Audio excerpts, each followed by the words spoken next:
இயேசு கிறிஸ்துவின் பரிசுத்தமுள்ள நாமத்துக்கு மகிமை உண்டாவதாக. Glory be to the holy name of the Lord Jesus Christ. எங்களுடைய அழைப்பை ஏற்றுக்கொண்டு இந்த விசேஷித்த கன்வென்ஷன் கூட்டத்துக்கு வருகை தந்திருக்கிற உங்கள் யாவரையும் ஒரு முறை கூட இயேசு கிறிஸ்துவின் இனிமையான நாமத்தில் அன்போடு வரவேற்கிறோம். Once again we welcome all of you in the sweet and the blessed name of our Lord and Savior Jesus Christ, who has paid your attendance, heeding to our invitation. நாம் தியானிக்கும்படியாக அப்போஸ்தலனாகிய பவுல் எபிரேயருக்கு எழுதின நிருபம் 1ஆம் அதிகாரம்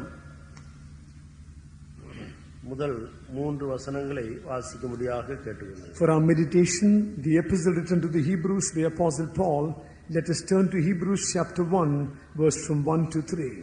பூர்வ காலங்களில் பங்கு பங்காகவும் வகை வகையாகவும் தீர்க்கதரிசிகள் மூலமாய் பிதாக்களுக்கு திருவுளம் பற்றின தேவன் இந்த கடைசி நாட்களில் குமாரன் மூலமாய் நமக்கு திருவுளம் பற்றினார். இவரை சர்வத்துக்கும் சுதந்திரவாளியாக நியமித்தார். இவரை கொண்டு உலகங்களையும் உண்டாக்கினார். இவர் அவருடைய மகிமையின் பிரகாசமும் அவருடைய தன்மையின் சொரூபமுமாயிருந்து சர்வத்தையும் தம்முடைய வல்லமையுள்ள வசனத்தினாலே தாங்குகிறவராய் தம்மாலே தாமே நம்முடைய பாவங்களை நீக்கும் சுத்திகரிப்பை உண்டு பண்ணி உன்னதத்தில் உள்ள மகத்துவமானவருடைய வலது பார்சத்திலே உட்கார்ந்தார். God, who at sundry times and in diverse manners spake in time past unto the fathers by the prophets, hath in these last days spoken unto us by his Son, whom he hath appointed heir of all things, by whom also he made the worlds, who being the brightness of his glory and the express image of his person, and upholding all things by the word of his power, when he had by himself purged our sins, sat down on the right hand of the majesty on high. கர்த்தருடைய பரிசுத்த நாமத்துக்கு மகிமை உண்டாகட்டும். Glory be to the holy name of Jesus. இந்த வேத வசனங்களில் சில உண்மையான சத்தியங்களை நம்மால் காண முடிகிறது. We are able to see certain truths in these scriptures. பூர்வ காலங்களில் பங்கு பங்காகவும் வகை வகையாகவும் தீர்க்கதரிசிகளின் மூலமாய் பிதாக்களுக்கு ஒரு தேவன் எல்லாவற்றையும் திருவுளம் பற்றி இருக்கிறார். One God who at sundry times and in diverse manners spake in time past unto the fathers by the prophets in these last days. இந்த கடைசி நாட்களில் குமாரன் மூலமாய் நமக்கு திருவுளம் பற்றினார். And he has spoken through his Son in these last days. இந்த குமாரனை சர்வத்துக்கும் சுதந்திரவாளியாக நியமித்தார். இவரை கொண்டு உலகங்களையும் உண்டாக்கினார். And he appointed his Son heir of all things, by whom also he made the worlds. 3வது வசனத்திலே இந்த குமாரன் எவ்வளவு மேன்மை உள்ளவர் என்று சொல்லப்பட்டிருக்கிறது. அந்த குமாரன் மூலமாய் நாம் பெற்றுக்கொள்ளுகிற ஆசீர்வாதங்களை குறித்தும் எழுதியிருக்கிறதை வாசிக்கிறோம். In the 3rd verse we read as to how great is the Son of God and what is the greatest found in him, and the blessings what we receive through his greatness. இந்த 3 வசனங்களிலேயும் நாம் சில காரியங்களை சிந்திக்க வேண்டியவர்களாக இருக்கிறோம். In all these 3 verses there are certain things to be meditated. பூர்வ காலங்கள் என்று முந்தின காலங்களை குறித்த ஒரு வார்த்தையை நாம் இங்கே வாசிக்கிறோம். One word it's written called sundry times, that speaks about ancient times. இந்த கடைசி நாட்கள் என்று சொல்லி நாம் வந்திருக்கிற இந்த காலத்தை குறித்தும் எழுதப்பட்டிருக்கிறது. And also it is spoken about the present time, the last days where we are living. 2ஆம் அதிகாரம் 5வது வசனத்துக்கு வரும் பொழுது இனி வரும் உலகம் என்று ஒரு உலகத்தை குறித்தும் சொல்லப்பட்டிருக்கிறது. And coming to chapter 2 verse 5, we also read about the world to come. இந்த வசனங்களில் ஏறக்குறைய 3 உலகங்களை குறித்து நாம் படிக்கக்கூடியவர்களாக இருக்கிறோம். In these verses we are able to find 3 worlds mentioned. பூர்வ காலங்கள் என்று சொல்லுகிற முந்தின உலகம், former world which is called sundry times, இந்த கடைசி நாட்கள் என்று சொல்லுகிறதான இப்பொழுது இருக்கிற இந்த உலகம், last days speaks about the present day living world, இனி வரப்போகிறதான உலகம், and the coming world.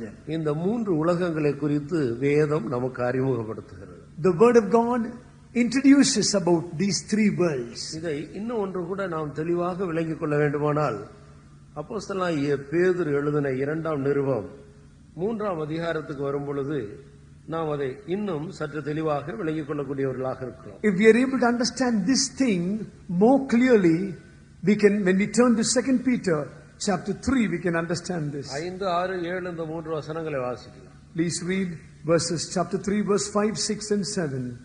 பூர்வ காலத்தில் தேவனுடைய வார்த்தையினாலே வானங்களும் ஜலத்தினின்று தோன்றி ஜலத்தினாலே நிலை கொண்டிருக்கிற பூமியும் உண்டாயினவென்பதையும் அப்பொழுது இருந்த உலகம் ஜலப்பிரளயத்தினாலே அழிந்ததென்பதையும் மனதார அறியாமல் இருக்கிறார்கள். இப்பொழுது இருக்கிற வானங்களும் பூமியும் அந்த வார்த்தையினாலேயே அக்கினிக்கு இரையாக வைக்கப்பட்டு தேவ பக்தி இல்லாதவர்கள் நியாயந்திருக்கப்பட்டு அழிந்து போகும் நாள் வரைக்கும் காக்கப்பட்டிருக்கிறது. For this they willingly are ignorant of, that by the word of God the heavens were of old, and the earth standing out of the water and in the water, whereby the world that then was, being overflowed with water, perished. But the heavens and the earth, which are now by the same word, are kept in store, reserved unto fire against the day of judgment and perdition of ungodly men.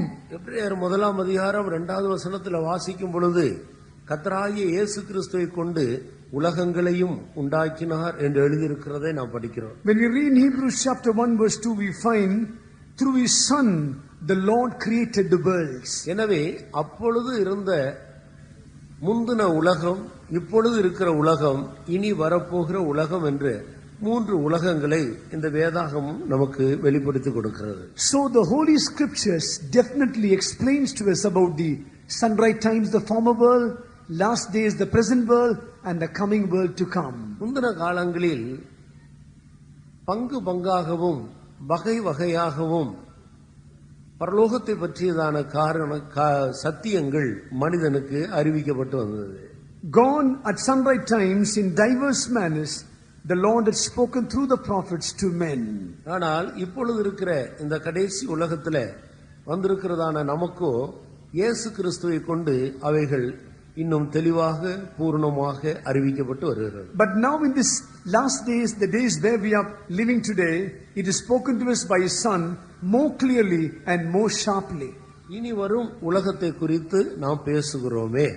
Are we speaking about the world to come? ஆண்டவர் அதை தூதர்களுக்கு கீழ்ப்படுத்தவில்லை. The Lord has not subdued them through the angels. அப்படியானால் அதை யாருக்கு கீழ்ப்படுத்தி இருக்கிறார் என்று பின்பு உள்ள வசனங்களை நாம் ஆராய்ந்து பார்க்கிற வேளையில் அது மனிதர்களுக்காக வைக்கப்பட்டிருக்கிறது என்பதை நாம் விளங்கிக் கொள்கிறோம். If that be so, it was not subject to the angels, to whom was it subjected? If you see the following verses, you can understand it. இப்படி இருக்க இனி வரப்போகிற அந்த உலகத்தை மனிதன் எப்படி சுதந்திரிக்க வேண்டும்? If that be so, how can the man inherit the coming world? மனிதன் ஏன் இப்பொழுது இருக்கிற இந்த உலகத்துக்கு வந்திருக்கிறான்? Why has the man come to this present world? இந்த உலகத்துக்கு அவன் எப்படி வந்து சேர்ந்தான்? How did he come to this world? பூர்வ உலகம் என்று எழுதியிருக்கிறதே, அந்த உலகத்தில் இருந்தவர்கள் யார்? When it's written sunrise times, the old world, who are the people dwelling there? இந்த வேத வசனங்களை நான் வாசிக்கும் போது இப்படி பல கேள்விகள் நமக்குள்ளே எழும்பலாம். When we read the scriptures like this, many questions may arise within us.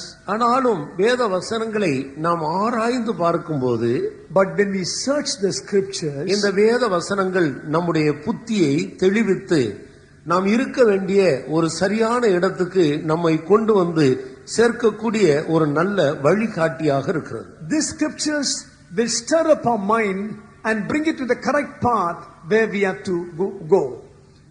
பூர்வ உலகம் என்று சொல்லுகிற அந்த உலகத்தை குறித்து நாம் பேதுருவின் புஸ்தகத்தில் படித்தபோது அது ஜலத்தினாலே, ஜலப்பிரளயத்தினாலே அழிக்கப்பட்டு விட்டது என்று எழுதியிருக்கிறது. When you read about the former world, we find, when you read in the epistle written to Hebrews, that was already perished by the waters. ஏன் அந்த உலகம் ஜலப்பிரளயத்தினால் அழிந்து போனது? Why was that world perished by the waters? இந்த உலகங்கள் எல்லாம் இயேசு கிறிஸ்துவின் மூலமாக உண்டாயிற்று என்று வேத வசனத்தில் நாம் படிக்கிறோமே.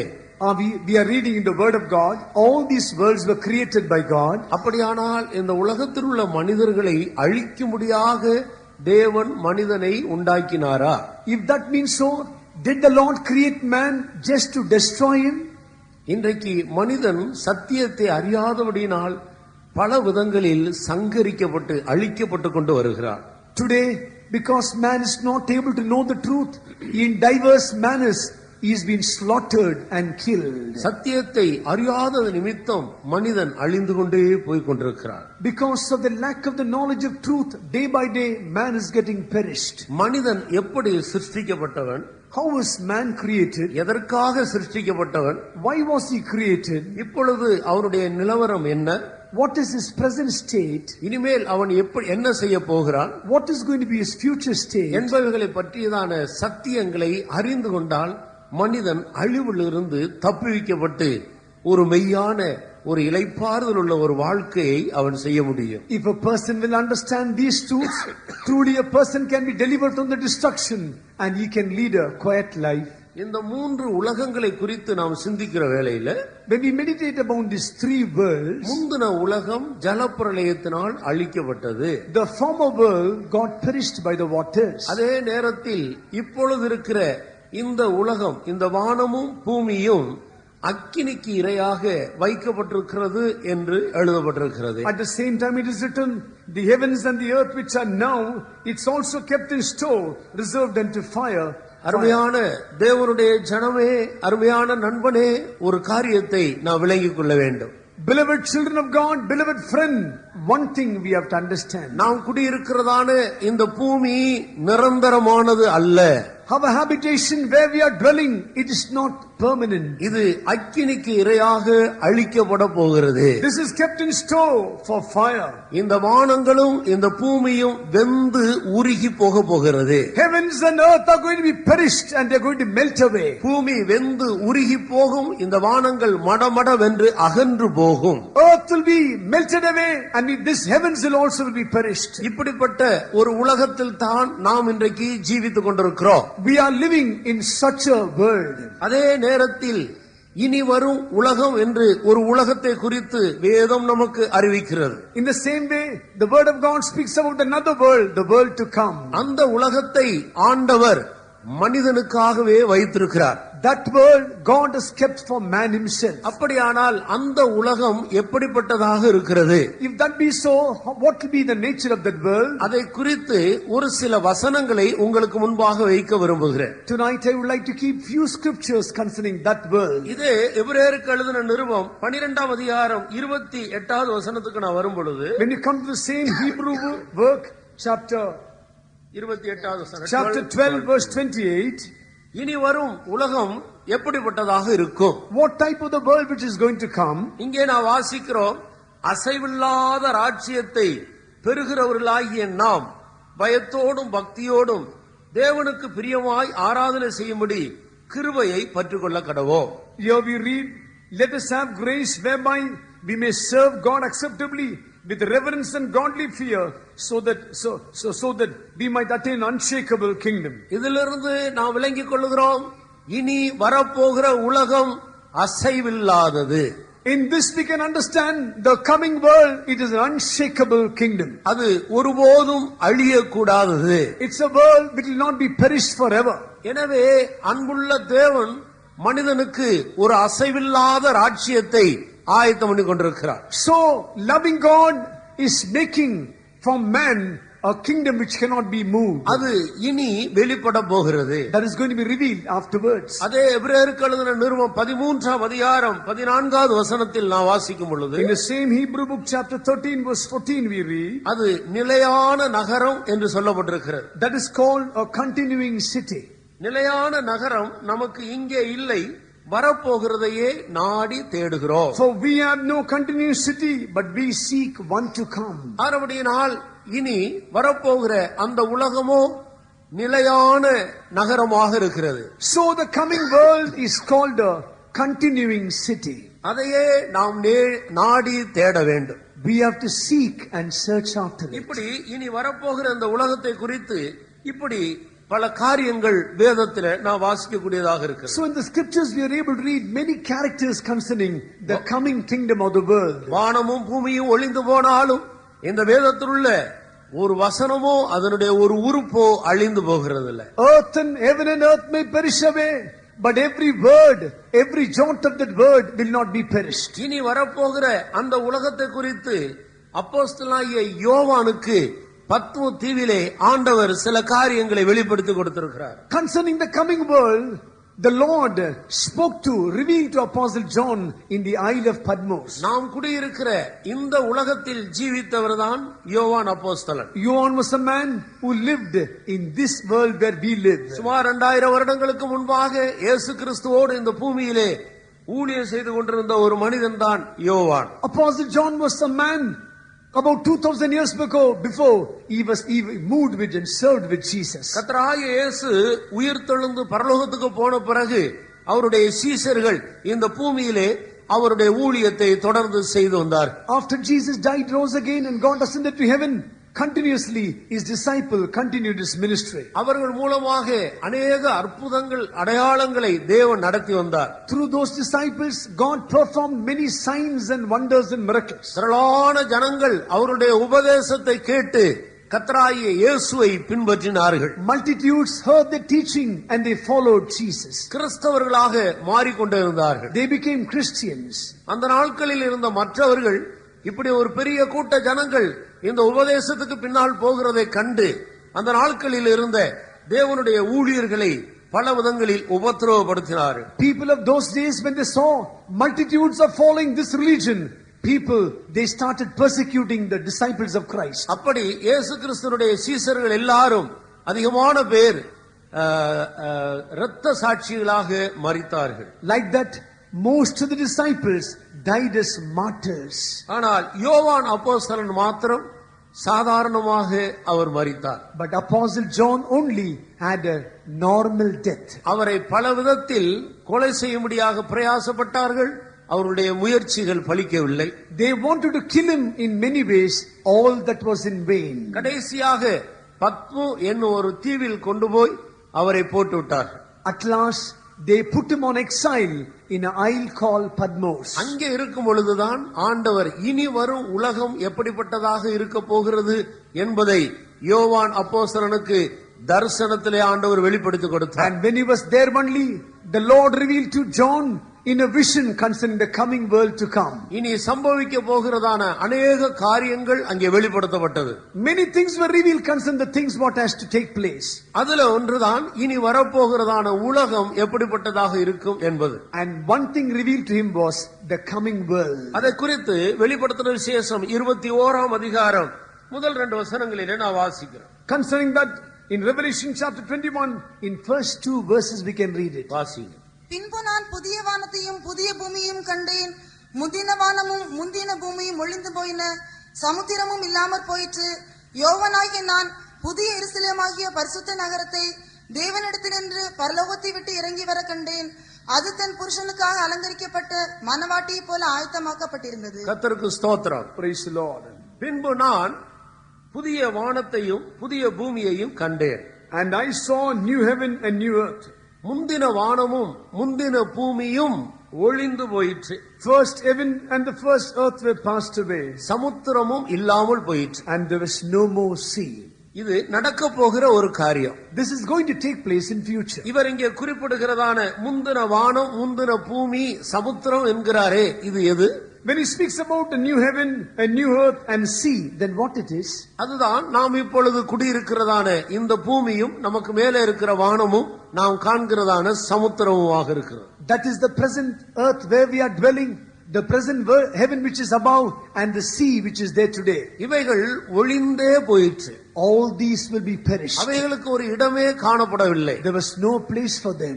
இது எப்படி ஒளிந்து போகும் என்றுதான் பேதுருவின் புத்தகத்தில் வெளிப்படுத்தப்பட்டிருக்கிறது. In the epistle to Hebrew in Peter we can understand how it will be perished. இது அக்கினிக்கு இரையாக வைக்கப்பட்டு வெந்து உருகி போக போகிறது. This is kept in store for fire that will be melting away. இப்படி இருக்க யோவானாகிய நான் புதிய வானத்தையும் புதிய பூமியையும் கண்டேன். If that be so, I John saw new heavens and new earth. புதிய எருசலேம் ஆகிய பரிசுத்த நகரத்தை பரலோகத்திலிருந்து தேவனிடத்திலிருந்து இறங்கி வர கண்டேன். And I John saw the holy city New Jerusalem coming down from God out of heaven. இப்படி வரப்போகிற உலகத்தை பற்றிய ஒரு தரிசனத்தை அவர் இங்கே எழுதுகிறார். So he is writing about a vision concerning the coming eternity. அது புதிய வானம் புதிய பூமி என்று அழைக்கப்படுகிறது. That is called new heaven and new earth. அது என்றைக்கும் புதிதாக இருக்கும், அது ஒருபோதும் பழையதாக மாறாது. That shall be new forever and ever, never shall be become old. இப்படி ஒரு புதிய உலகத்தை அறிமுகப்படுத்துகிறதை நாம் இந்த வேத வசனங்களின் ஊடாக நாம் அறிந்து கொள்கிறோம். Through the scriptures we can understand a new world is been introduced to us. இந்த உலகத்தை தான் ஆண்டவர் மனிதனுக்கு கீழ்ப்படுத்துகிறார். This world only God is bringing in the subjection of man. இந்த புதிய உலகத்தில் ஜீவிக்கும்படியாகத்தான் ஆண்டவர் மனிதனை இன்றைக்கு ஆயத்தம் பண்ணி கொண்டிருக்கிறார். Today God is preparing man to live in this new world. இப்படி இருக்க நாம் இப்பொழுது இருக்கிற இந்த வானமும் பூமியும் ஒளிந்து போக போகிறது. If that be so, the present earth what we are dwelling and the heaven above, it is going to be perished. அப்படியானால் இந்த உலகத்தை குறித்து அது எப்படி ஒளிந்து போகும், நம்முடைய நிலவரம் எப்படி இருக்கும் என்பதை நாம் அறிந்து கொள்ள வேண்டியது அவசியமாக இருக்கிறது. If that be so, it is needed for us to understand about how the earth is going to be perished and the heaven is going to be passed away. மனிதனை ஆண்டவர் தன்னுடைய சாயலின்படியும் தன்னுடைய ரூபத்தின்படியேயும் சிருஷ்டித்தார். God created man according to his likeness and his own image. மனிதன் சிருஷ்டிக்கப்பட்ட பொழுது தேவனுடைய சாயல் ரூபம் உள்ளவனாக அவன் நித்திய ஜீவன் உள்ளவனாக காணப்பட்டார். When God created man, he was seen in the eternal image of God, having God's likeness. தேவன் அழியாதவர், அவரால் சிருஷ்டிக்கப்பட்ட மனிதனும் அழியாதவனாகவே சிருஷ்டிக்கப்பட்டார். Because God is incorruptible, who was created by man was created by God, he was also created தேவனை அறிகிற incorruptible. அறிவிலே வளர்ந்து தேவனில் ஒருவனாக இருக்க வேண்டியதான இந்த மனிதனோ தேவனுடைய பிரமாணத்தை மீறினது நிமித்தம் அழிவுக்குரியவனாக போய்விட்டார். Having the knowledge of God, man who has to be in the God's family one day, he became perished because of he left the Lord because of disobedience. எங்கே மீறுதல் காணப்படுகிறதோ அங்கே அது பாவமாக காணப்படுகிறது. Where transgression is there, that is turned to be sin. ஆண்டவர் கொடுத்த பிரமாணத்தை மனிதன் மீறினான், அது நிமித்தம் அவன் பாவியாக காணப்பட்டான். The command which gave man transgressed, and because of that man became a sinner. இந்த பாவமானது மனிதனையும் தேவனையும் பிரித்து விட்டது. This sin separated God and man. மனிதன் பாவம் செய்ய செய்ய தேவனை விட்டு வெகு தூரமாக போய்விட்டார். The more man committed sin, he went far away from God. மனிதனுடைய பாவமானது தேவனுடைய முகத்தை மனிதனுக்கு மறைத்து விட்டது. Sins what man committed hid the face of God.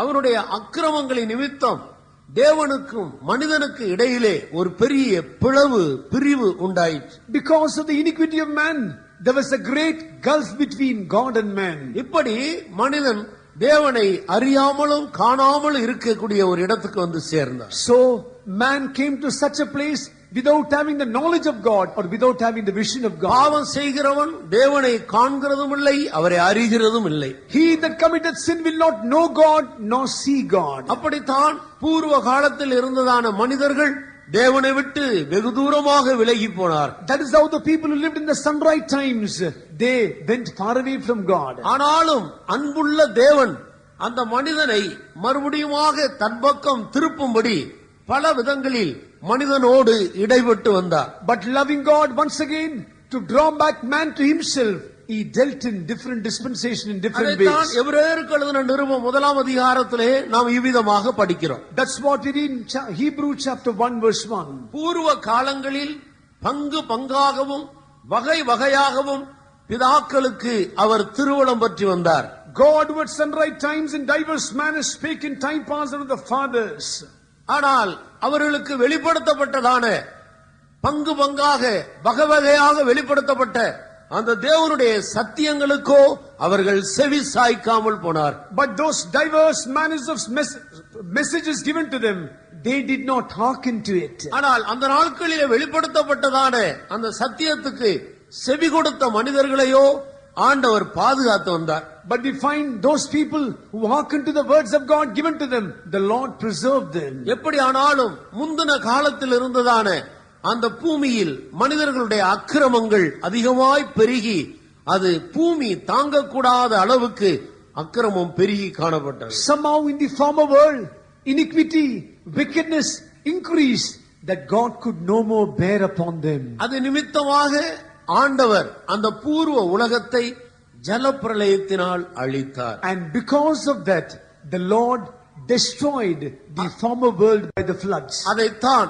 Noah காலத்தில் இருந்த உலகம் என்று படிக்கிறோம். That is what we call the world during Noah's time. Noah காலத்தில் இந்த பூமியானது ஜனங்களால் நிறைந்து காணப்பட்டது. During the time of Noah, this earth was filled with people. ஒரு குறைவில்லாமல் ஜனங்கள் எல்லா விதத்திலும் ஆசீர்வதிக்கப்பட்டவர்களாக இருந்தார்கள். ஆனால் தேவனுக்கு அடுத்த விஷயத்திலேயோ அவர்கள் மகா துரோகிகளாய் காணப்பட்டார்கள். Nothing was lacking. They were blessed in all ways. But concerning the matters of God, they were traitors. தேவன் தன்னுடைய பகுதியில் மனிதனுக்கு தேவையான எல்லாவற்றையும் நிறைவாக கொடுத்திருந்தார். God on his side, whatever is needed for man, God gave in abundance. அவைகளை எல்லாம் அனுபவித்து தேவனுக்கு பயந்து நடக்க வேண்டிய மனிதனோ பாவத்தின் மேல் பாவத்தை கூட்டி தேவனுக்கு சத்துருவாக போய்விட்டார். He has to enjoy all these things fearing God, but went against it, departing from God. ஆண்டவர் அந்த நாட்களில் நோவா என்ற ஒரு மனிதனை கண்டார். In those days, God saw a man called Noah. அதை குறித்து ஆதியாகமம் 6ஆம் அதிகாரத்தில் நாம் படிக்கிறோம். Concerning that we read Genesis chapter 6. நோவாவுக்கோ கர்த்தருடைய கண்களில் கிருபை கிடைத்தது. But Noah found grace in the eyes of the Lord. 8வது வசனத்தில் நாம் அப்படி வாசிக்க கூடியதாக இருக்கு. In the 8th verse we are able to read like this. வாசிங்க. நோவாவுக்கோ கர்த்தருடைய கண்களில் கிருபை கிடைத்தது. But Noah found grace in the eyes of the Lord. அடுத்த வசனத்தை வாசி. நோவாவின் வம்ச வரலாறு. நோவா தன் காலத்தில் இருந்தவர்களுக்குள்ளே நீதிமானும் உத்தமனுமாயிருந்தான்.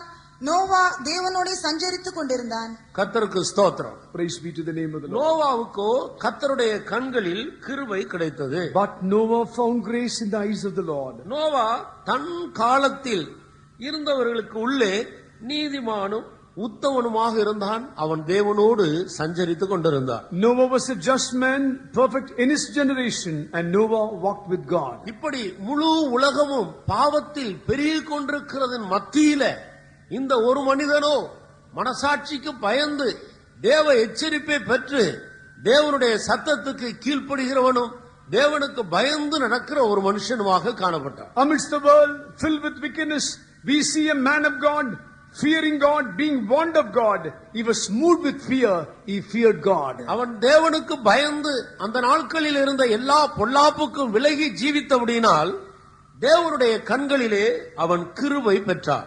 Because he feared God and kept kept him away from all the wickedness of those days, he found grace in the eyes of the Lord. அந்த நாட்களில் இருந்த முழு ஜனங்களையும் ஒப்பிட்டு பார்க்கிற வேளையில் நோவா அவர்கள் மத்தியிலே நீதிமானாக கர்த்தருடைய பார்வையில காணப்படுகிறார். When you compare the generation those days, among all the people, Noah was a just man. நீங்கள் அதற்கு முந்தின வசனங்களை நீங்கள் வாசித்து பார்த்தால், if you read the previous verses, Noah காலத்தில் ஏன் ஜலப்பிரளயம் வந்து அவர்களை அழித்தது என்பதற்கு சில காரணங்கள் எழுதப்பட்டிருக்கு. There are certain things written as to why floods came and destroyed people. தேவகுமாரர்கள் மனுஷகுமாரத்திகளை அதிக சௌந்தரியம் உள்ளவர்கள் என்று கண்டு அவர்களுக்குள்ளே தங்களுக்கு பெண்களை தெரிந்து கொண்டார்கள். அது கர்த்தருடைய பார்வையிலே ஒரு கொடிதான தீங்காக இருந்தது. Sons of God saw the daughters of men that they were fair, they took them, and it was evil in the sight of the Lord. அப்படியே நாம் தொடர்ந்து பார்க்கும்போது இன்னும் சில காரியங்கள் மத்தியிலே காணப்பட்டதாக 5வது வசனத்திலே நாம் பார்க்கிறோம். And also when you see the following verses, when you come to the 5th verse, we read some more things written there. மனுஷருடைய அக்கிரமம் பூமியிலே பெருகினது. We find the wickedness of man grew great on the earth. அவன் இருதயத்தின் நினைவுகளின் தோற்றமெல்லாம் நித்தமும் பொல்லாதது என்று கர்த்தர் கண்டார். And every imagination of the thoughts of his heart was evil, and the Lord saw it. அவருடைய இருதயத்தின் நினைவுகளின் தோற்றமெல்லாம் பொல்லாததாக இருக்கிறது. Every imagination of his heart was evil. ஆனபடியினால் இந்த மனிதனை உண்டாக்குனது நிமித்தம் ஆண்டவர் மனஸ்தாபப்பட்டார் என்று வேதத்தில் படிக்கிறோம். So we read in the word of God, it repented the Lord that he made him on the earth. இன்னொரு வேத வசனத்தில் நாம் பார்க்கும் பொழுது, when you read another verse also, 8ஆம் அதிகாரம், அதே ஆதியாகமம் 8ஆம் அதிகாரம் 21வது வசனத்துக்கு வந்தால், chapter 8 verse 21, அவனுடைய சிறுவயது முதல் கொண்டே அவனுடைய இருதயத்தின் நினைவுகள் எல்லாம் பொல்லாததாக இருந்தது. From his very small age, the imaginations of the man's heart was evil from his youth. 21வது வசனத்தை வாசி. 21st verse. சுகந்த வாசனையை கர்த்தர் முகர்ந்தார். அப்பொழுது கர்த்தர், இனி நான் மனுஷன் நிமித்தம் பூமியை சமிப்பதில்லை. மனுஷனுடைய இருதயத்தின் நினைவுகள் அவன் சிறு வயது தொடங்கி பொல்லாததா இருக்கிறது.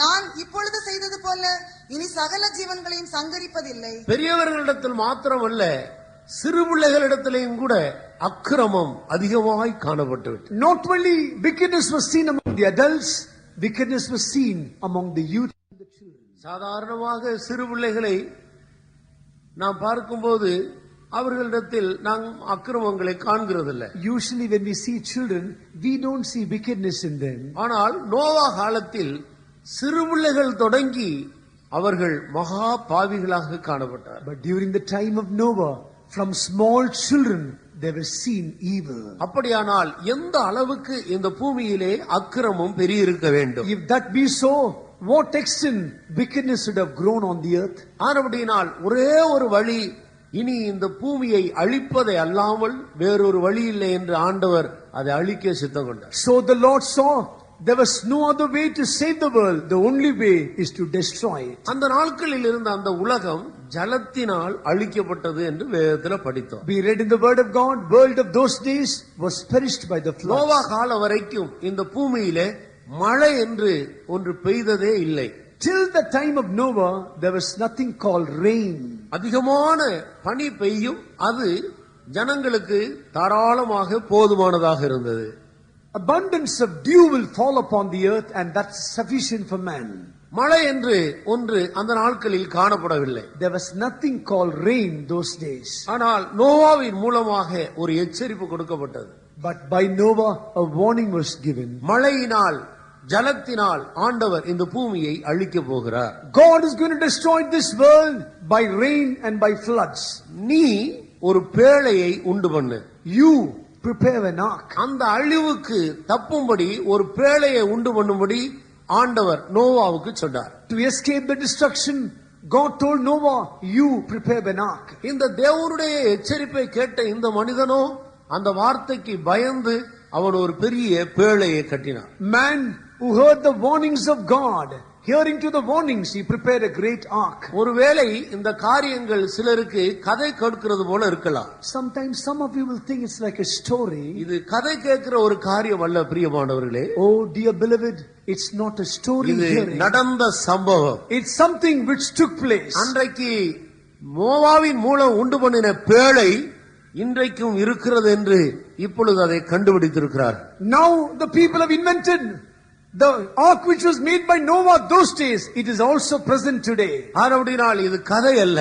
So it is not a story. இதையெல்லாம் பார்த்து இப்பொழுது தேவனே இல்லை என்று சொல்லிக் கொண்டிருந்ததான ஜனங்கள் கூட தேவன் ஒருவர் உண்டு, கிறிஸ்தவர்கள் உபயோகப்படுத்துகிற சத்திய வேதாகமம் மெய் என்று அநேகர் ஒத்துக்கொண்டு இன்றைக்கு ஆண்டவர் பக்கம் திரும்பிக் கொண்டிருக்கிறார்கள். All those people who said there is no God, now after seeing these truths, now they say, understand, the scriptures what the Christians read, and there is some power in it, and truly God has made it. தேவன் ஒருவர் இல்லை என்று சொல்லிக் கொண்டிருந்ததான அந்த ரஷ்ய தேசம் இன்றைக்கு அதிலிருந்து விடுதலையாக்கப்பட்டு தாராளமாக ஆண்டவரை ஏற்றுக்கொண்டு இயேசு கிறிஸ்துவை ஏற்றுக்கொண்டு இன்றைக்கு அநேகர் கிறிஸ்தவர்களாக மாறிக்கொண்டிருக்கிறார். Russian nation which denied God, telling there is no God, today those who open for the gospel, millions and millions have been saved. அந்த தேசத்தின் ஒரு பகுதியிலே ஒரு மலையின் மேல்தான் இந்த நோவாவினுடைய பேழை இருக்கிறதாக இன்றைக்கு கண்டுபிடித்திருக்கிறார். The historians have found out only in one part of Russia, one of the nations, one of the mountain peaks only, this ark is there, they have found out. இப்படி இருக்க இந்த நோவாவின் மூலம் ஒரு எச்சரிப்பு கொடுக்கப்பட்டது. If that be so, a warning was given by Noah. மழை வரப்போகிறது. Rain is going to come. இந்த பூமியானது ஜலத்தினால் அழிக்கப்பட போகிறது. This earth is going to be perished by the waters. நீங்கள் அக்கிரமங்களை விட்டு மனம் திரும்புங்கள். You repent from your wickedness. பேழைக்குள்ளே பிரவேசிப்பதற்கு நீங்கள் உங்களை ஆயத்தப்படுத்திக் கொள்ளுங்கள். To enter the ark, prepare yourself. இப்படி 120 வருடங்கள் இந்த நோவா சொல்லிக்கொண்டே வந்தார். Thus 120 years Noah was preaching. ஆனால் அந்த ஜனங்களோ அதற்கு செவிசாய்க்கவில்லை. But those people of those days hearkened not to him. ஜலப்பிரளயம் வந்து ஜனங்களை வாரிக்கொள்ளுகிற வரைக்கும் அந்த ஜனங்கள் உணர்வில்லாமல் ஜீவித்தார்கள். Till the floods came to destroy the people, those people lived without fear. தாங்கள் செய்கிற பாவத்தில் தொடர்ந்து நிலைத்திருந்தார்கள். They were continuing in the sin what they committed. கட்டினார்கள், நாட்டினார்கள், பெண் கொண்டார்கள், கொடுத்தார்கள். ஆனால் மழை வரப்போகிறது, ஒரு பெரிய அழிவு வரப்போகிறது, அதற்கு நாம் தப்பும்படி இந்த பேழைக்குள்ள பிரவேசிக்க நம்மை ஆயத்தப்படுத்த வேண்டும் என்பதை பற்றிய உணர்வு அவர்களுக்கு இல்லை. They built, they planted, they gave in marriage, they took in marriage, but they never got an understanding. A great rain is going to come, flood is going to come, we have to enter the ark. 120 வருடங்கள் நோவா இந்த எச்சரிப்பை கொடுத்தும் கூட ஒரு ஆத்துமாவையாயிலும் ஆதாயப்படுத்த முடியாமல் போயிற்று. 120 years Noah preached, he warned people, but not even one soul was saved. அப்படியானால் அந்த நாட்களில் இருந்த ஜனங்கள் எந்த அளவுக்கு பாவத்தின் அடித்தளத்திலே காணப்பட்டார்கள் என்பதை சற்று சிந்தித்து பாருங்கள். If that be so, just realize as to what type of, in what depth of sin those people would have been found. குறித்த நேரம் வந்தபோது பேழையினுடைய வேளை முடிவடைந்தது. அதற்குள்ளே நோவாவும் அவருடைய குடும்பத்தை சேர்ந்த 8 பேர் மாத்திரம் உள்ளே பிரவேசித்தார்கள். மற்ற மிருகங்களும் ஊரும் பிராணிகளும் ஆகாயத்து பறவைகளும் ஆண்டவருடைய கற்பனைகளின்படி அதன் உள்ளே பிரவேசிக்க செய்தார். When the appointed time came, the time of the ark, doors, before the doors could be shut, we find Noah and his family entered the ark with the birds, with the creeping things, with the animals, and they were able to enter the ark. வானம் திறந்து மழை பொழிய ஆரம்பித்தது. Heavens was open, rains shed down. பூமியின் ஆழத்தின் ஊற்று கண்கள் திறக்கப்பட்டது. We find the fountains of the great deep got broken up. மேலே இருந்தும் ஜலம் உண்டாயிற்று, பூமியின் அடியிலிருந்தும் ஜலம் புறப்பட்டு வந்தது. Floods came from above, floods came from earth beneath. இந்த பூமி முழுவதும் ஜலத்தினால் நிறைந்தது. The whole earth was filled with இந்த floods. பூமியில் உயரமான எல்லா மலைக்கு மேலாக ஜலம் பிரவாகித்து நின்று கொண்டிருந்தது. The flood was just flooding, reaching the mountain peaks. அப்பொழுதுதான் ஜனங்கள் அலறுகிறார்கள். Only then people started groaning. ஆனால் பேழையினுடைய கதவு அடைக்கப்பட்டது. But the doors of the ark got shut. நான் உன்னை நோக்கி கூப்பிடும் போது நீ செவி கொடுக்காமல் இருந்தது போல உன்னுடைய ஆபத்தில் நீ என்னை நோக்கி கூப்பிடுவாய், நானும் உனக்கு செவி கொடுக்காதவர் போல மௌனமாக இருப்பேன் என்று வேத வசனம் எடுத்துரைக்கிறது. The word of God tells like this: when I called upon you, you did not hearken unto me, but now when you call unto me, I shall shut my ears, I will not hearken unto you. மனிதன் மனம் திரும்பும்படியாக தன்னுடைய பொல்லாத வழியிலிருந்து அவன் திரும்பும்படியாக தேவன் மனிதனுக்கு சில காலங்களை கொடுத்து வைத்திருக்கிறார். God has kept certain dispensation stored for man, that man might be repented, he may turn towards God from his wickedness. என் ஆவி என்றைக்கும் மனிதனோடு போராடுவதில்லை. My spirit shall not always strive with man. கீழ்ப்படியாத பட்சத்தில் தேவன் ஒரு முடிவுக்கு வருகிறார். Because of disobedience, God comes to an end. அப்படித்தான் அன்றைக்கு இருந்ததான இந்த உலகம் அழிக்கப்பட்டு போயிற்று. That is how the world of those days got destroyed. பேழைக்குள் பிரவேசித்த 8 பேரையும் அதில் பிரவேசித்த உயிரினங்களை தவிர மற்றவைகள் எல்லாம் அழிக்கப்பட்டு போயிற்று. Except those 8 people entered the ark and the living creatures who entered the ark, all others got perished. பிறகு கொஞ்சம் கொஞ்சமாக ஜலம் வற்றி போயிற்று. After that, slowly the waters dried up. அப்போது கதவு திறக்கப்பட்டது. Then the door was opened. நோவாவின் குடும்பத்தை சேர்ந்த 8 பேர் வெளியே வந்தார். The 8 family members of Noah came out. அவர்கள் மூலம்தான் இன்றைக்கு இருக்கிற முழு ஜனத்தொகையும் காணப்பட்டது. Through them only, generation of the whole world came out. நாம் எல்லாரும் நோவாவினுடைய வம்சத்தை சேர்ந்தவர்களாக இருக்கிறோம். We all belong to the generation of Noah. அப்பொழுது இருந்த அந்த உலகம் ஜலத்தினால் அழிக்கப்பட்டு போயிற்று. That world of those days got destroyed by the floods. ஆனால் ஒரு சிறு கூட்டம் காக்கப்பட்டது. But one small group got preserved. இப்பொழுது இருக்கிற இந்த உலகத்தை பற்றி என்ன? What do you read about? What do you know about this world?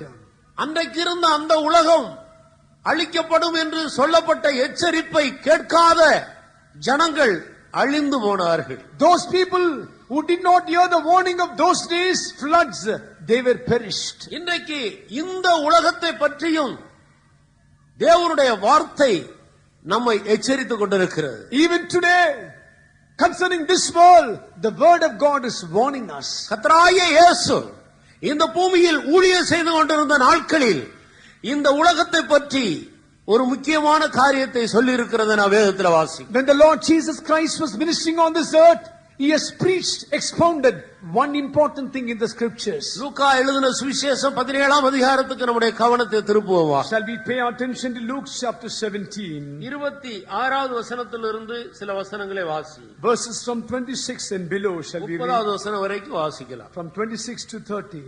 நோவாவின் நாட்களில் நடந்தது போல மனுஷகுமாரனுடைய நாட்களிலும் நடக்கும்.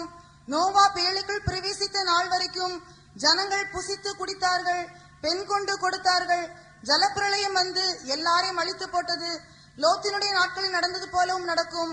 ஜனங்கள் புசித்தார்கள், குடித்தார்கள், கொண்டார்கள், விற்றார்கள், நட்டார்கள், கட்டினார்கள். லோத்து சோதோமை விட்டு புறப்பட்ட நாளிலே வானத்திலிருந்து அக்கினியும் கந்தகமும் வருஷித்து எல்லாரையும் அழித்து போட்டது. மனுஷகுமாரன் வெளிப்படும் நாளிலும் அப்படியே நடக்கும். மனுஷகுமாரன் வெளிப்படும் நாளிலும் அப்படியே நடக்கும். So shall it be done even during when the Son of Man shall be revealed. முந்தின பூர்வ காலத்தில் நடந்த ஒரு சம்பவத்தை ஆண்டவர் நோவாவின் காலத்தில் நடந்த சம்பவத்தை இங்கே எடுத்து சொல்லுகிறார். What happened in the sunrise times during the Noah's time, God is expounding here. நோவாவின் நாட்களில் நடந்தது போல மனுஷகுமாரன் வரும் காலத்தில் நடக்கும். As it was in the days of Noah, so shall it be also in the days of the Son of Man. Noah பேழைக்குள் பிரவேசித்த நாள் வரைக்கும் ஜனங்கள் புசித்தார்கள், குடித்தார்கள், பெண் கொண்டு கொடுத்தார்கள். ஜலப்பிரளயம் வந்து எல்லாரையும் அழித்து போட்டது. They did eat, they drank, they married wives, they gave in marriages until the day Noah entered into the ark and the floods came and destroyed them all. அதுபோலவே மனுஷகுமாரன் வரும் காலத்தில் நடக்கும். Even so, that shall be done when the Son of Man is revealed. ஜனங்கள், பெரும்பான்மையான ஜனங்கள் புசிப்பார்கள், குடிப்பார்கள், பெண் கொள்வார்கள், பெண் கொடுப்பார்கள், தங்களுடைய சொந்த காரியங்களை செய்து கொண்டே இருப்பார்கள். ஆனால் ஆண்டவருடைய வசனத்துக்கு கீழ்ப்படியாதபடி தங்களுடைய இருதயத்தை கடினப்படுத்தினவர்களாக காணப்படுவார். They will eat, they shall be drinking, they will be taking vice and giving in vice, but they will come to such a state where they will be keeping their hearts hardened not to hear the word of God. லோத்தினுடைய நாட்களில் நடந்தது போலவும் மனுஷகுமாரன் வரும் காலத்திலே நடக்கும். Like also it was in the days of Lot, same thing will happen during the Son of Man. அப்படியே ஜனங்கள் புசித்து குடித்தார்கள், They did eat and drank, பெண் கொண்டு கொடுத்தார்கள். they gave and took. லோத்து சோதோமை விட்டு புறப்பட்ட நாளிலே வானத்திலிருந்து அக்கினி இறங்கி அன்றைக்கு இருந்ததான அந்த தேசத்தை பட்சித்தது. The same day that Lot went out to Sodom, it rained fire and brimstone and destroyed that place. இது போலவே மனுஷகுமாரன் வரும் காலத்தில் நடக்கும். Same thing will happen during the days of the Son of Man. இதிலே இந்த ரெண்டு சம்பவங்களிலே நாம் கவனிக்க வேண்டிய ரெண்டு முக்கியமான காரியங்கள் இருக்கிறது. In these two examples, there are two important things to be noticed. மனுஷகுமாரன் வரும் காலத்திலே அது அப்படியே சம்பவிக்கும். Same thing will happen during the days of the Son of Man. லோத்து நாட்களில் என்ன சம்பவித்தது? What happened during the days of Lot? ஒரு சிறு கூட்ட ஜனங்கள் பாதுகாக்கப்பட்டார். One minority group of people were preserved. அவர்களுக்கு ஒரு பேழை ஆயத்தம் பண்ணப்பட்டிருந்தது. One ark was preserved. பெரும்பான்மையான ஜனங்கள் அழிக்கப்பட்டார். Majority got perished. அதுபோலவே லோத்து காலத்திலேயும் சம்பவித்தது. Same thing happened during the days of Lot.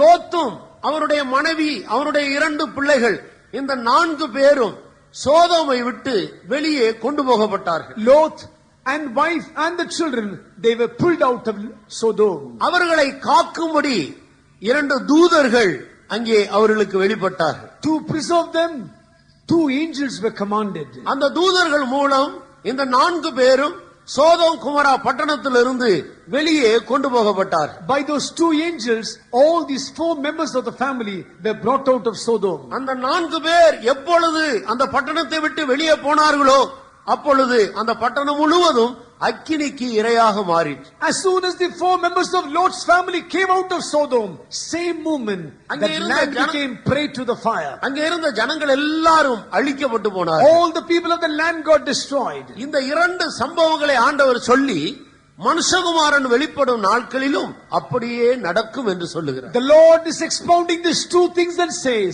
same things will happen during the days of the Son of Man. இதைத்தான் பேதுரு அப்போஸ்தலன் சொல்லும்போது இப்பொழுது இருக்கிறதான இந்த பூமியானது அக்கினிக்கு இரையாக வைக்கப்பட்டிருக்கிறது என்று சொல்லுகிறார். This is what Apostle Peter says, this earth which is kept in store, this is kept for fire. Noah காலத்தில் ஆண்டவர் நோவாவோடு ஒரு உடன்படிக்கை பண்ணினார். During the days of Noah, God made a covenant with Noah. நான் இனி இந்த பூமியை ஜலத்தினால் அழிப்பதில்லை. Hereafter I will not destroy this earth by floods. ஜலத்தினால் அழிப்பதில்லை என்று சொன்னாரே அல்லாமல் இந்த பூமியை நான் அழிப்பதில்லை என்று ஆண்டவர் சொல்லவில்லை. He only told, I will not destroy this earth with flood. He did not say, I will not destroy it. இன்றைக்கு மழைக்கு பிறகு வானத்திலே வானவில்லை நாம் காண்கிறோமே. Today we see, after the rain, we see the rainbow. நோவாவோடு பண்ணின உடன்படிக்கைக்கு அடையாளமாக அன்றைக்கு தான் இந்த வானவில் தோன்றினது. That is the covenant what God made with Noah. The rainbow was revealed. அன்று முதல் கொண்டு எப்பொழுதெல்லாம் பூமியிலே மழை பெய்கிறதோ ஜனங்கள் பயப்படக்கூடாது என்று இந்த உடன்படிக்கையை நினைவு கூறும் வகையில் ஆண்டவர் வானத்திலே வானவில்லை ஏற்படுத்தி வருகிறார். From that day till today, whenever rain comes, that rain may not threaten the people, fear them. God has brought the rainbow so that they may be satisfied. அதே நேரத்தில் லோத்தின் காலத்தில் நடந்தது போல நடக்கும் என்று சொல்லப்பட்டிருக்கிறது. In the same way, what all happened during the days of Lot, that also will take place. வானத்திலிருந்து அக்கினி வந்து சோதோம் குமரா பட்டணத்தை அழித்து போட்டது. Fire came from heaven and destroyed the city of Sodom and Gomorrah. அதுபோலவே மனுஷகுமாரன் வரும் காலத்திலே நடக்கும். Same thing will happen during the days of the Son of Man. 2 தூதர்கள் மூலமாக லோத்தும் அவருடைய குடும்பத்தை சேர்ந்த 4 பேரும் பாதுகாக்கப்பட்டார். By 2 angels, Lot and all the 4 members of this family was preserved. அருமையான தேவனுடைய ஜனமே, Beloved people of God, நாம் இப்பொழுது இருக்கிற இந்த உலகமோ அக்கினிக்கு இரையாக வைக்கப்பட்டிருக்கிறது என்பது இந்த வேத வசனத்தின் மூலமாக தெளிவாக்கப்படுகிறது. oh, definitely we are able to understand through the scriptures, this earth where we are living, it is kept in store for fire. அதே நேரத்தில் லோத்து காலத்தில்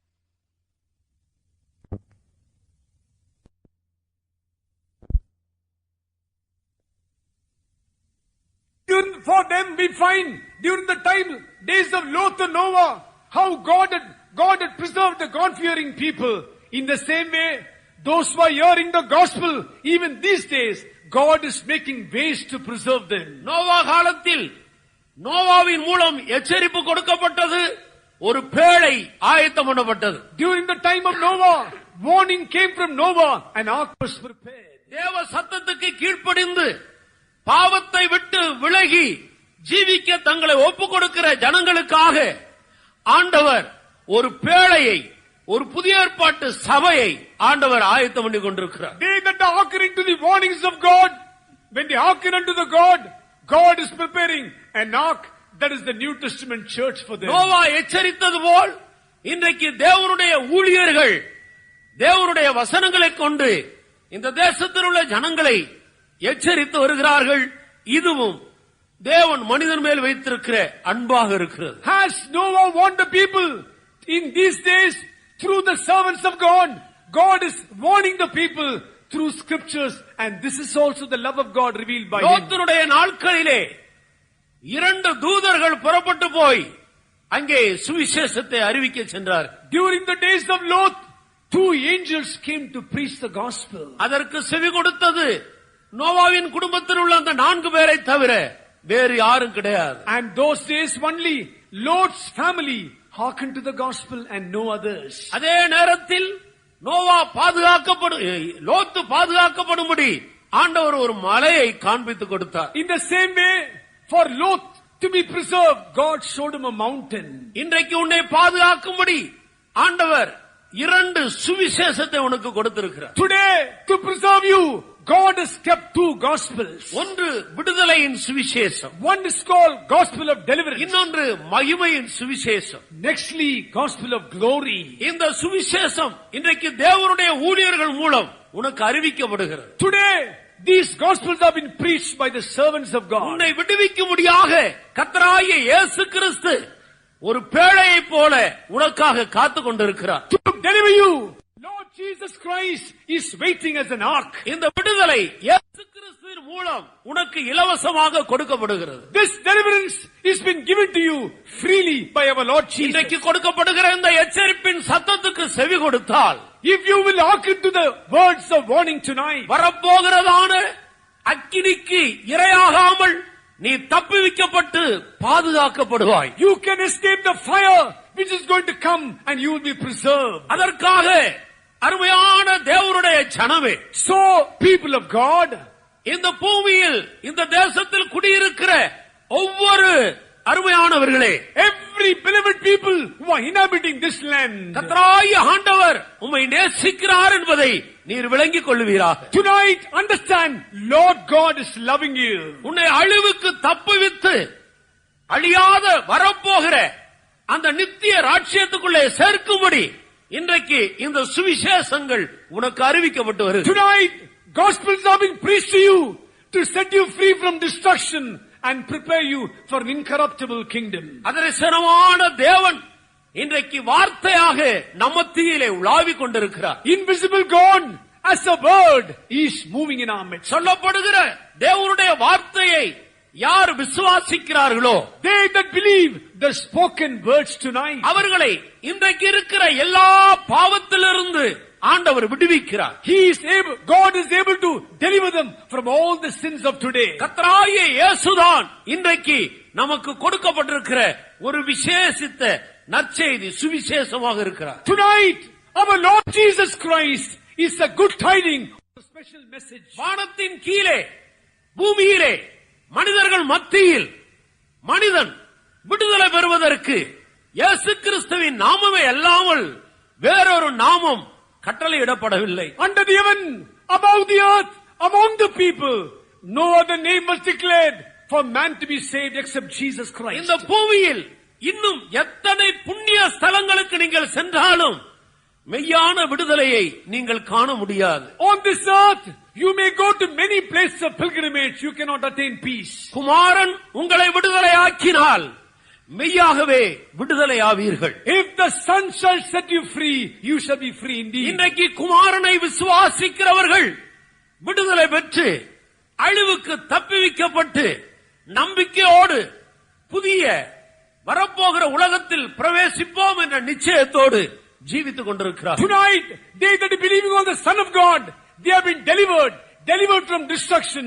They have got hope about eternal life. இன்றைக்கு மனிதர்கள் 4 விதமான பெரிய தீமைக்கு உட்பட்டவர்களாக இருக்கிறார். Today, people are found in 4 types of wickedness. ஒன்று பாவம், One is sin. இன்னொன்று வியாதி, Secondly, sickness. மூன்றாவது சாபம், Thirdly, curse. நான்காவது மரண பயம்.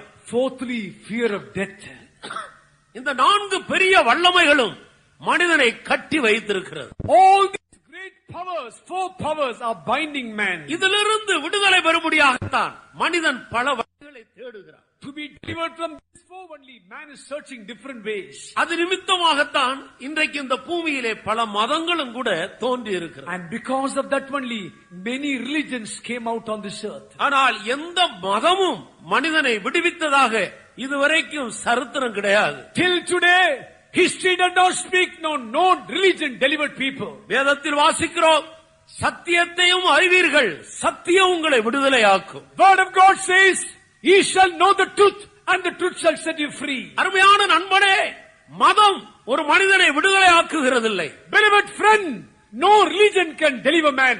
சத்தியம்தான் மனிதனை விடுதலையாக்குகிறது. Only truth can deliver man. இயேசு சொன்னார், நானே வழியும் சத்தியமும் ஜீவனுமாக இருக்கிறேன். Jesus said, I am the way, the truth and the life. சொன்னது மாத்திரமல்ல, Not only told like this. அவரை விசுவாசிக்கிறவர்கள் இன்றைக்கு விடுதலையை பெற்று மகிழ்ச்சியோடு ஜீவித்துக் கொண்டிருக்கிறார். They that believe on him, even today, they have been delivered. They are living a joyful life. இயேசு கிறிஸ்துவின் மூலமாக மெய்யான விடுதலையை பெற்று மகிழ்ச்சியோடு ஜீவித்துக் கொண்டிருக்கிற ஜனங்களில் நானும் ஒருவனாக இருக்கிறேன். Through the Lord Jesus Christ, many people have been delivered, and I am also one testimony, living a joyful, happy our life. விடுதலை கொடுக்கிறார் என்பதற்கு நாங்களும் சாட்சிகளாக இருக்கிறோம். We are witnesses that he has delivered us. இயேசு கிறிஸ்துவின் மூலம் விடுதலை பெற்றவர்கள் கரங்களை உயர்த்தி அவரை மகிமைப்படுத்துவோமா? Lifting up our hands, shall we all praise God, those who been delivered by the Lord. Hallelujah!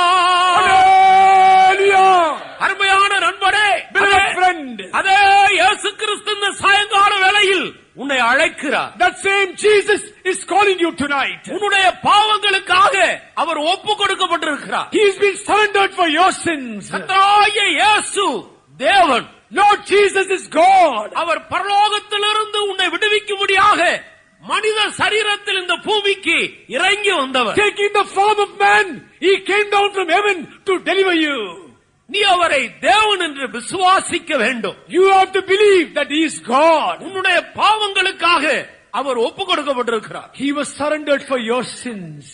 அவருடைய இரத்தம் சகல பாவங்களை நீக்கி சுத்திகரிக்க வல்லமையுள்ளதாக இருக்கிறது. His blood is able to deliver you from all sins and wash you. உன்னுடைய பாவம் எவ்வளவு பெரியது என்று நீ பார்க்க வேண்டாம். Don't see how big is your sin. அது எவ்வளவு அனுபவம் உள்ள பல வருடங்களாக செய்து கொண்டிருக்கிற பாவம் என்று வருட கணக்கையும் நீங்கள் கூட்ட வேண்டாம். Don't see the year calculation as to how many years you are committing this sin. பாவம் பெருகின இடத்திலே கிருபை பெருகுகிறது. Where sin multiplied, grace multiplied. உங்களுடைய பாவங்கள் இரத்தாம்பர சிகப்பா இருந்தாலும் இயேசுவின் இரத்தத்தின் மூலம் அது பஞ்சை போல வெண்மையாக மாறும். Your sins may be red like scarlet, but by the blood of Jesus it will become like crimson. இயேசுவின் இரத்தத்துக்கு அவ்வளவு வல்லமை இருக்கிறது. That is the power in the blood of Jesus. அது குற்றமற்ற மாசற்ற தேவனுடைய இரத்தமாக இருக்கிறது. That is the spotless, blameless God's blood. அவருடைய இரத்தத்திலே பாவம் இல்லை.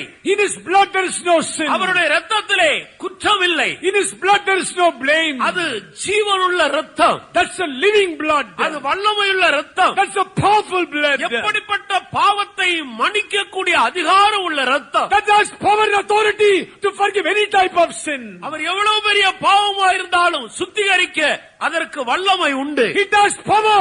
Let it be any great sin to wash it. அருமையான நண்பனே, beloved friend, அருமையான சகோதரனே, beloved சகோதரி, brother and sister, நீ இயேசுவின் இரத்தத்தை விசுவாசிப்பாயா? believe on the blood of Jesus. இன்றைக்கும் உன்னை சுத்திகரிக்க அந்த இரத்தம் ஜீவனுள்ளதாக இருக்கிறது. Even tonight that living blood is able to sanctify. அவரை விசுவாசிக்கிறவர்கள் வெட்கப்பட்டு போகிறதில்லை. They that believe on him, they are not put to shame. விசுவாசிக்கிற ஆயிரக்கணக்கான லட்சக்கணக்கான ஜனங்கள் இன்றைக்கு பாவத்திலிருந்து விடுதலை பெற்று சந்தோஷத்தோடு ஜீவித்துக் கொண்டே இருக்கிறார். Thousands and millions who are believing on the name of Jesus, today they are living a happy, prosperable life. விசுவாசியாத ஜனங்களோ அழிவுக்கு நேராக, அக்கினிக்கு நேராக அவர்கள் போய்கொண்டே இருக்கிறார்கள். Unbelieving people, unbelieving generation, they are going toward destruction and fire. இந்த பொன்னேரியையும் இதை சேர்ந்த சுற்றிலும் உள்ளதான எல்லா கிராமங்களில் இருக்கிற ஒருவரும் கெட்டு போவதை கர்த்தராகிய இயேசு கிறிஸ்து விரும்புகிறதில்லை. The Lord Jesus Christ does not desire in this Ponneri and all the surrounding areas of Ponneri, not even one soul must perish. உன்னை பாவத்திலிருந்து விடுவித்து சந்தோஷமான ஒரு வாழ்க்கை செய்யும்படி கர்த்தராகிய இயேசு கிறிஸ்து உன்னை அழைக்கிறார். To set you free from sin and to give you a happy life, Jesus is calling you. உன்னுடைய வியாதியை சுகமாக்கும்படியாக கர்த்தராகிய இயேசு எல்லா வியாதிகளையும் சகல நோய்களையும் அவர் மேல் ஏற்றுக்கொண்டு சரீரத்திலே காயங்களை அவர் ஏற்றுக்கொண்டார். To heal your sicknesses, the word of we read, he took all infirmities, pains upon himself, took upon his own body. அவருடைய தழும்புகளால் மனிதன் குணமாக்கப்படுகிறான். By his stripes man is healed. இன்றைக்கு இயேசு கிறிஸ்து என்னுடைய பாவங்களுக்காக காயப்பட்டிருக்கிறார் என்று நீ விசுவாசித்தால் உன்னுடைய வியாதியிலிருந்து பூரண சுகத்தோடு நீ திரும்பி செல்ல முடியும். Tonight, if you believe the Lord has really died for my sins, tonight you can go freed from your sickness. எல்லா மனிதருடைய சாபங்களை நீக்கும்படியாக இயேசு கிறிஸ்து சபிக்கப்பட்ட சிலுவை மரணத்திலே மரிக்க தன்னை ஒப்பு கொடுத்தார். To remove all the curses of man, Jesus Christ surrendered himself to hang on a cursed tree. சிலுவை எதை காட்டுகிறது? What does cross speak about? அது ஒரு சாபத்தின் சின்னம். Cross is a sign of curse. இயேசு கிறிஸ்து சிலுவையில் மரிக்கிற வரைக்கும் அது ஒரு சாப சின்னமாகவே இருந்தது. Till Jesus died on the cross, it was a sign of curse. ஆனால் இன்றைக்கு இயேசு கிறிஸ்து மரித்த பிறகு சிலுவையை விசுவாசிக்கிறவர்களுக்கு அது ஒரு பெரிய விடுதலையை கொடுக்கிறது. But after the death of Jesus, till today, they that believe on him, they get a great deliverance. கிறிஸ்து நமக்காக சாபமாகி அந்த சாப சிலுவை மரணத்தை ஏற்றுக்கொண்டார். Christ became a curse for us and took upon that cursed death upon the முழு cross. உலகத்தில் உள்ள எல்லா மனிதர்களுடைய சாபங்களும் இன்றைக்கு இயேசு கிறிஸ்துவின் மூலம் சிலுவையிலே சுமத்தப்பட்டிருக்கிறது. Sins of the whole world have been put upon Jesus on the cross. ஆனபடியால் நீ ஒரு சாபத்துக்கும் இனி உட்பட வேண்டிய அவசியம் கிடையாது. So from today, no curse will have power over you. ஒருவேளை பரம்பரையாக உங்களுடைய குடும்பத்திலே சாபங்கள் தொடர்ந்து வந்து இன்றைக்கு நீங்களும் அந்த சாபத்துக்குள்ளாக இருக்கலாம். Perhaps for generation together, some curses dominating your family. விடுதலை வரும்படி நீங்கள் பல இடங்களுக்கு போயிருக்கலாம். You would have gone to many places for deliverance. அருமையான இயேசு கிறிஸ்துவுக்கு ஒரு சந்தர்ப்பத்தை கொடுத்து பார். Just give one chance for Jesus. இன்றைக்கு உன் இருதயத்தை திறந்து இயேசு கிறிஸ்து மெய்யான தேவன் என்னுடைய சாபங்களை நீக்கும்படி சிலுவையில மரித்திருக்கிறார் என்று நீ விசுவாசித்து ஏற்றுக்கொள்வாயானால் உன்னுடைய சாபம் நீக்கப்பட்டு ஆசீர்வாதத்தோடு திரும்பி செல்லலாம். Today, if you believe Jesus died for me, all my curses are upon the cross. If you shall believe, today you shall be delivered and you can go with joy. மரண பயத்திலிருந்து உன்னை விடுவிக்கும்படி இயேசு கிறிஸ்து உனக்காக சிலுவையில மரித்திருக்கிறார். To set you free from the fear of death, Jesus Christ died on the cross. மரணம் மரணம் என்று சொல்லுகிறோமே, இது இந்த சரீரத்தில் மரிக்கிற மரணத்தை குறித்தது அல்ல. When you talk about death, it does not speak about death in the body. பாவத்தின் சம்பளமாகிய நித்திய அழிவாகிய மரணம். That speaks about the eternal death, which is the wages of sin. அதைத்தான் இரண்டாம் மரணம் என்று வேதத்தில் எழுதப்பட்டிருக்கிறது. That's what the scripture says, the second death. அந்த இரண்டாம் மரணமாகிய நித்திய அழிவிலிருந்து ஆண்டவர் உன்னை விடுவிக்கும்படி அவர் உனக்காக சிலுவையில மரித்திருக்கிறார். To set you free from the destruction which is called the second death, the Lord died for you. இயேசுவின் மரணத்தை விசுவாசிக்கிறவர்களுக்கு நரகம் இல்லை. They that believe on the death of Jesus, no hell for them. அந்த இரண்டாம் மரணமாகிய அக்கினியும் கந்தகமும் எரிகிற அந்த கடல் உன்னை விட்டு விலகி போகும். That fire, that hell which is filled with fire and brimstone, that will depart from you. இதைத்தான் கர்த்தராகிய இயேசு கிறிஸ்து இன்றைக்கு உனக்கு வெளிப்படுத்திக் கொண்டிருக்கிறார். This is what the Lord Jesus Christ is explaining to you. இந்த வரப்போகிற அக்கினிக்கு இரையாக வைக்கப்பட்டிருக்கிற அந்த பெரிய தண்டனையிலிருந்து நீ விடுதலையாக்கப்பட்டு உன்னுடைய ஜீவன் நித்தியத்திலே வரப்போகிற அந்த மகிமையான உலகத்தில் ஜீவிக்கும்படி கர்த்தராகிய இயேசு உன்னை அழைக்கிறார். To escape the judgment, the fire which is going to come, to go to another eternal incorruptible kingdom, tonight Jesus is calling. இனி வரப்போகிற உலகமோ அழியாத உலகம். Oh, the world which is going to come is an incorruptible அது இப்பொழுது world. இருக்கிற இந்த உலகத்தை போல ஒரு சாபம் பிடித்த உலகம் அல்ல. That's not the world filled with curse. அது புதிய வானமும் புதிய பூமியும் புதிய எருசலேம் ஆகிய அழியாத உலகமாக இருக்கு. Oh, that's a incorruptible kingdom. New Jerusalem, new heaven and new earth. அங்கே பாவம் இல்லை, no sin. அங்கே வியாதி இல்லை, there no அங்கே sickness. சாபம் இல்லை, there no curse. அங்கே மரணம் இல்லை, no death. அங்கே பசி இல்லை, no hunger. அங்கே தாகம் இல்லை, no thirst. அங்கே திருடர்கள் இல்லை, no thieves. பொய் சொல்லுகிற ஒருவரையும் காண You முடியாது. cannot see any liars. இந்த சூரிய வெளிச்சம் அங்கே அவசியம் இல்லை, no sunlight there. அங்கே ராக்காலம் இல்லை, no night there. அருமையானவர்களே, அது ஒரு மகிமையான அழியாத புதிய ராட்சியம். Oh beloved, That's a glorious new kingdom. அதைத்தான் அன்புள்ள தேவன் மனிதனுக்காக ஆயத்தம் பண்ணி வைத்திருக்கிறார். That's what the loving God has prepared for man. நம்முடைய கண்களை மூடுவோமா? Shall we all close our eyes? நம்முடைய முழங்கால்களை முடக்குவோமா? Shall we all bend our knees? இந்த சாயங்கால வேளையில் நம்முடைய இருதயத்தை திறந்து கொடுப்போமா? Tonight, shall we all open our hearts? அந்த மகிமையின் தேவன் நம்முடைய இருதயத்துக்குள்ள பிரவேசிக்கும்படி அவரை அழைப்போமா? Shall we all call the glorious God to enter within our heart? நீ ஏன் சங்கரிக்கப்பட்டு கொண்டிருக்கிறாய்? Why are you getting disturbed? ஏன் இன்னும் பாவத்தினால் பாவம் உன்னை ஆட்டி படைக்க வேண்டும்? Why should sin torment you anymore? துன்மார்க்கனுக்கு சமாதானம் இல்லை. The word of God says no peace for the wicked. பாவம் செய்கிற மனிதனுக்கு சமாதானம் இருக்காது. He that committeth sin he will not have peace. இன்னும் எவ்வளவு காலம் நீ சமாதானம் இல்லாமலே இந்த பூமியிலே ஜீவிக்க போகிறாய்? Still, how long you are going to live a peaceless life on the earth? நீ ஏன் அநியாயமாய் அழிக்கப்பட வேண்டும்? Why should you be destroyed unjustly? இன்றைக்கு உன்னை பாவத்திலிருந்து விடுவிக்கும்படி ஆண்டவர் உன்னை அழைக்கிறார். Tonight, to set you free from sin, the Lord is calling. தயவு செய்து நாம் எல்லாரும் நம்முடைய கண்களை மூடுவோம். One, shall we all close our eyes? அன்புள்ள தேவன் நம்ம மத்தியிலே உலாவிக் கொண்டிருக்கிறார். Loving God is moving in our midst. ஆண்டவருடைய இரக்கம் எவ்வளவு பெரியதாக இருக்கிறது. How great are the mercies of God. அவர் நம்மேல் வைத்த மன உருக்கம் எவ்வளவு பெரியதாக இருக்கிறது. How great are the compassions upon us. அவருடைய இரக்கத்துக்கும் மன உருக்கத்துக்கும் நீ இடம் கொடுப்பாயாக. Oh, give place for his mercies and compassion. Noah காலத்தில் எச்சரிப்பை கேட்டு இருதயத்தை கடினப்படுத்துகிறவர்களைப் போல இன்றைக்கு உன்னுடைய இருதயத்தை நீ கடினப்படுத்திக் கொண்டு செல்ல வேண்டாம். Don't go from this place as what happened during the Noah's days, how people hardened their hearts. இன்றைக்கு உன்னுடைய இருதயத்தை நீ திறந்து கொடு. Tonight, open your heart. நீ கேட்டுக்கொண்டிருக்கிற இந்த வார்த்தைகள் உனக்கு நன்மையை கொடுக்கும்படி தேவனால் அனுப்பப்பட்டிருக்கிறது. These are the words sent from God to give you goodness.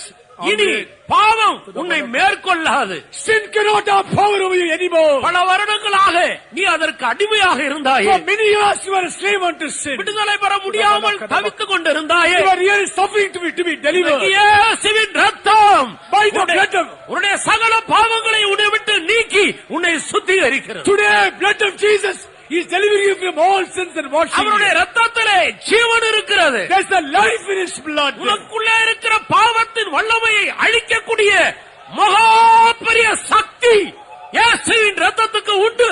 There is a great power in the blood of Jesus to destroy the power of sin within you. நீ அவருடைய இரத்தத்தை விசுவாசிப்பாயாக. Tonight, believe his blood. இயேசுவே உம்முடைய இரத்தம் ஜீவனுள்ள இரத்தம். Jesus, your blood is the living blood. அது எப்படிப்பட்ட பாவங்களையும் சுத்திகரிக்கக்கூடிய இரத்தம். That has got power to sanctify any type of sin. நான் அதை விசுவாசிக்கிறேன். I believe.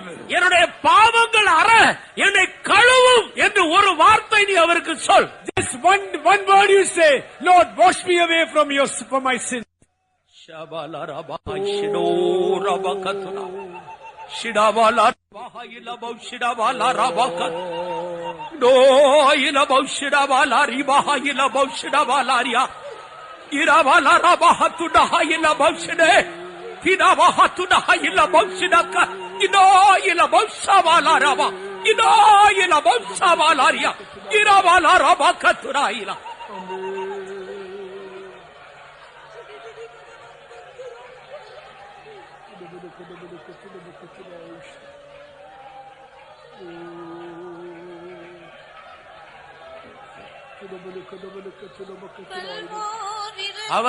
அவர் உன் அக்கிரமங்களை மன்னித்து உன் நோய்களை குணமாக்குகிற தேவனாக இருக்கிறார். He is the God who is able to forgive your iniquities and heal your sickness. எங்கே யாருடைய பாவங்கள் மன்னிக்கப்படுகிறதோ அங்கே வியாதியிலிருந்து சுகத்தையும் ஆண்டவர் கொடுக்கிறார். Where whose iniquities are forgiven, there God is giving healing from the sicknesses. அநேக வியாதிகளுக்கு காரணம் மனிதர்களுடைய பாவங்களாகவே இருக்கிறது. Cause for many sickness are the sins of man. அவருடைய இரத்தத்தால் பாவங்கள் கழுவப்படும் போது அதோடு கூட வந்த அந்த வியாதியும் கூட அவர்களை விட்டு ஓடி போகிறது. When sins have been washed by that blood, the sickness which came because of sin, that will also run away. அது மாத்திரமல்ல, அவர்களுடைய சாப கட்டுகளையும் ஆண்டவர் அறுத்து அறுத்து விடுகிறார். Not only that, the Lord will break the cords of curse. அதோடு கூட மரண பயமும் அவர்களை விட்டு நீங்கி விடுகிறார். Fear of death will depart from them.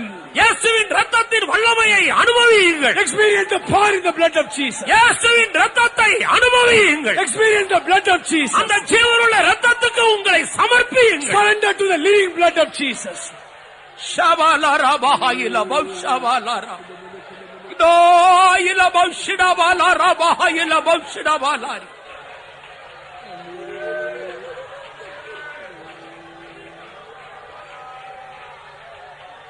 Kalvari இரத்தத்தினால் என்னை கழுவி சுத்தம் செய்யும்.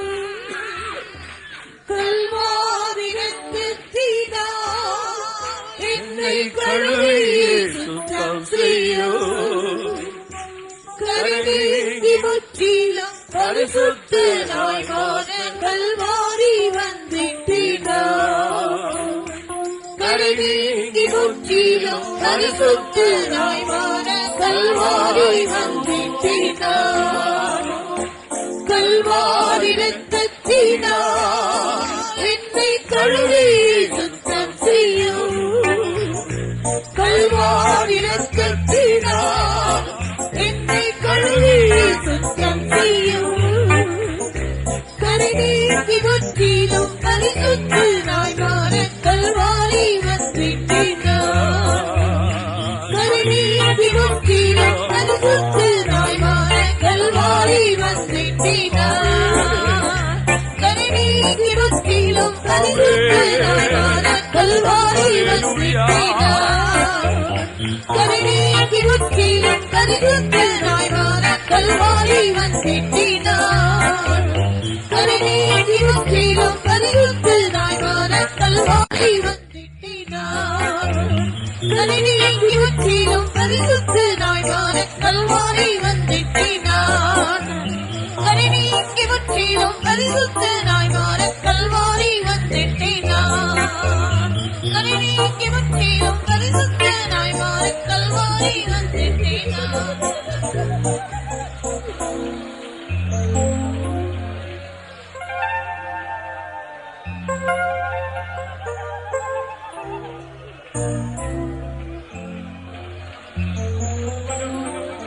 கல்வாரி இரத்தத்தினால் என்னை கழுவி சுத்தம் செய்யும். கல்வாரி இரத்தத்தினால் என்னை கழுவி சுத்தம் செய்யும். கருணை முற்றிலும் பரிசுத்தனாய் மாற கல்வாரி வந்திட்டினார். கருணை முற்றிலும் பரிசுத்தனாய் மாற கல்வாரி வந்திட்டினார். கருணை முற்றிலும் பரிசுத்தனாய் மாற கல்வாரி வந்திட்டினார். கருணை முற்றிலும் பரிசுத்தனாய் மாற கல்வாரி வந்திட்டினார். கருணை முற்றிலும் பரிசுத்தனாய் மாற கல்வாரி வந்திட்டினார். கருணை முற்றிலும் பரிசுத்தனாய் மாற கல்வாரி வந்திட்டினார்.